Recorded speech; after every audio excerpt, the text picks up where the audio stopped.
অনেকেই বলেন হুজুর টুপি দেওয়া, মাথায় পাগড়ি দেন, টুপি দেন, লেবাস আছে, পোশাক আছে, নামের আগে ইসলাম পরে ইসলাম, এত ইসলাম লয়ে আপনারা থাকেন, তারপরও আপনারা আবার অন্যায় করেন, আপনাদের এই চরিত্রের মধ্যে পদস্খলন ঘটে, বলে কি বলে না? গতকালকে একটা চ্যানেলে সরাসরি আমাদেরকে প্রশ্ন করছিল, তা আমি বললাম ইসলাম তো এটা ব্যবহারের নাম নয়, ইসলামটা এটা একটা ঔষধের মতো, এটা হায়ারো অ্যান্টিবায়োটিক। ইসলাম হলো শান্তির মেসেজ, কিন্তু ইসলামটাকে তো আপনার উদ্গীরণ করতে হবে, ইসলামটাকে আপনার মানতে হবে। যদি ইসলামটাকে সাইনবোর্ড হিসেবে ব্যবহার করেন তাহলে তো আর কাজ হবে না। ওইটার ইসলামের ভিতরে যে অনুশাসনগুলো আছে, ইনস্ট্রাকশনগুলো আছে, ইসলামের যে মেসেজগুলো আছে, এগুলো আপনার লাইফ স্টাইলে, আপনার ব্যক্তি জীবনে, পারিবারিক জীবনে, সামাজিক জীবনে, আন্তর্জাতিক পরিমণ্ডলে, আপনার নফসের ভিতরে, রুহের ভিতরে, কলবের ভিতরে এটা নিতে হবে আপনার। এটা শুধুমাত্র সাইনবোর্ড দিয়ে দিলাম, ইসলামের ফেরি করে বেড়াচ্ছি, নিবেন ইসলাম নিবেন, ইসলামের ফেরি করে বেড়াচ্ছি, কিন্তু ভিতরে ইসলাম নাই। ভিতরে কি নাই? এখন তো সব জায়গায় ইসলাম ব্যবহার করে। ইসলামী মদের দোকান দিবে আর কদিন পর, মদের আগে ইসলাম লাগাইলে কি হালাল হয়ে যাবে? বলেন না, হালাল হয়ে যাবে? এই জন্য ইসলামটা এটাকে ব্যবহার করি আমরা। ঈমান এটা ব্যবহারের বিষয় নয়, ঈমানটাকে আপনার ধারণ করতে হবে। হাকিকতে ঈমান, ঈমানের বাস্তবতাটা এটা আমাদের বুঝার চেষ্টা করতে হবে। আপনারা মনে গেঁথে নিন এই কথাটা, সেই ঈমান ইলম থেকে আসে না, ঈমান এলেম থেকে, নলেজ থেকে, জ্ঞান থেকে আসে না। খুব ভালো করে শুনেন কথাটা, ঈমান কখনো জ্ঞান থেকে, বলেন না, ঈমান কখনো জ্ঞান থেকে, এলেম থেকে আসে না। সেই ঈমান কখনো আমল থেকেও আসে না। বলেন কি থেকে আসে না? দুইটা কথা বলছি, খুবই গুরুত্বপূর্ণ কথা।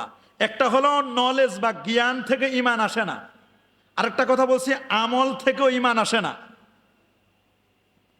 না সে ঈমান ইসলামের উপর প্রতিষ্ঠিত, ঈমানটা ইলমের উপর প্রতিষ্ঠিতও না, আর সেই ঈমানটা আমলের উপরও প্রতিষ্ঠিত না। বলেন এলেমের উপরও প্রতিষ্ঠিত না, আমলের উপরও প্রতিষ্ঠিত না। তাহলে প্রশ্ন জাগে, তাহলে হুজুর ঈমানটা আসে কোথা থেকে? কিসের উপর প্রতিষ্ঠিত ঈমানটা?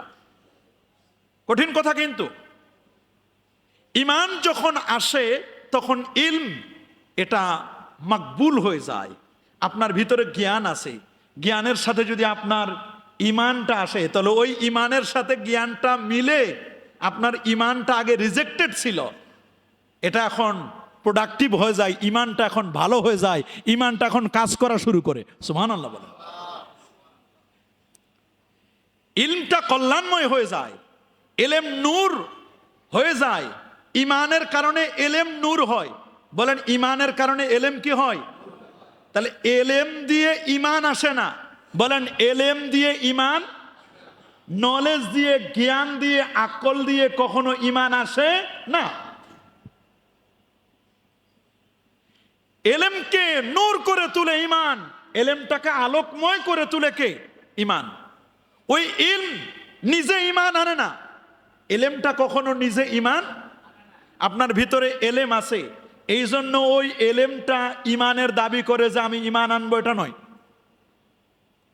আমল থাকলে সেই আমল ঈমানের মাধ্যম হয় না। আল্লাহ তাআলা কোরআনে বহু জায়গায় ঈমানের সাথে আমলের কথা বলেছেন। সুবহানাল্লাহ বলেন। কিসের কথা বলছেন? তবে আগে আমলের কথা বলেন না, আগে ঈমানের কথা বলেছেন।